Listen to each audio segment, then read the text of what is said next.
দিল্লিতে এবার উল্টো খেলা শুরু হয়েছে। এবার মুসলিমদের বাড়ি ঘর ভাঙা শুরু হয়ে গেছে, তাদের গাড়ি ঘোড়াও আগুনে জ্বালিয়ে দেওয়া হচ্ছে। সবাই শুনেছেন দিল্লিতে একজন নিরাপরাধ হিন্দু যুবককে 40 জন মুসলিমের ছেলে পিটিয়ে পিটিয়ে মেরেছিল সামান্য 2 ফোঁটা হোলির রং পড়েছে বলে। এইবার দেখুন, এবার আরএসএস বজরং মাঠে নেমে পড়েছে।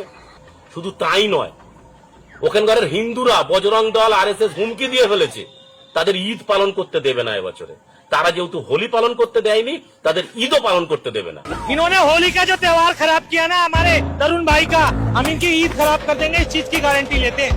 देखिए लाठी डंडे ईंट पत्थर चल रहे हैं।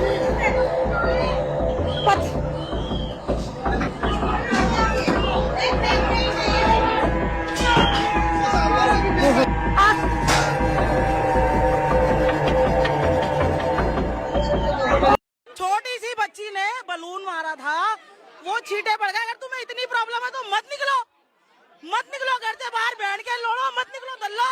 ये तो कहते हैं कि हिंदू मुस्लिम भाई भाई होते हैं। एक गाय को रोटी खिलाने वाला और एक गाय के साथ रोटी खाने वाला कभी भाई नहीं हो सकता। এই ঘটনার জন্য দায়ী কারা?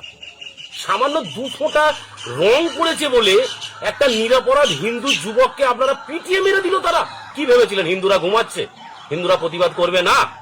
ভাই, এটা পশ্চিমবঙ্গ নয়, এটা দিল্লি। এইবার হিন্দুরা জেগেছে। তার পরিণাম কতটা ভয়ঙ্কর হতে পারে এবার দেখুন। ওই এলাকার রাস্তা জ্যাম, গাড়ি ঘোড়া সব বন্ধ করে দেয়া হয়েছে, সব বন্ধ। হিন্দু সনাতনী মানুষরা ওখানকার প্রশাসন থানার অফিসারকে বলে এসছে, মাত্র 24 ঘন্টা সময় দিয়েছে ওদের। 24 ঘন্টার মধ্যে যারা ওই জিহাদিরা যারা হিন্দু ভাইটিকে খুন করেছে তাদের বাড়িঘর বুলডোজার চালিয়ে ভেঙে দিতে হবে এবং তাদেরকে এনকাউন্টার করতে হবে। যদি পুলিশ প্রশাসন সেটা না করে তাহলে তাদের ব্যবস্থা ওই হিন্দু সংগঠন আরএসএস আর বজরং দল করে देवे।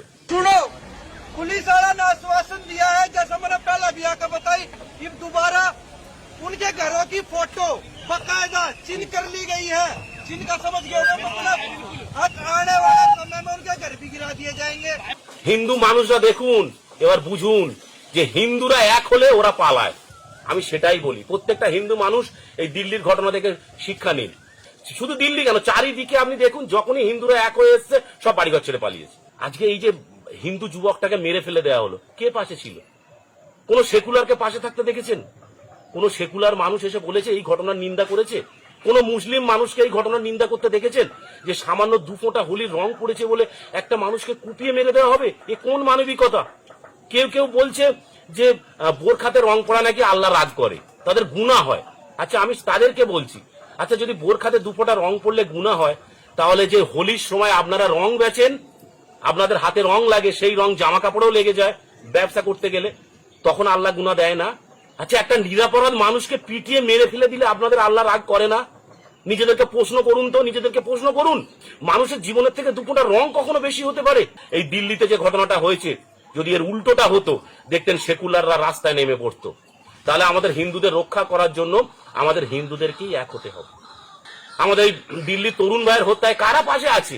সেই আরএসএস, সেই বজরং দল, তারাই এসে পাশে এসছে। দাবি জানাচ্ছি, যারা এই ঘটনাটা ঘটিয়েছে তাদের অবিলম্বে শাস্তির ব্যবস্থা করা হোক। শাস্তি একটাই, এনকাউন্টার। জয় শ্রীরাম।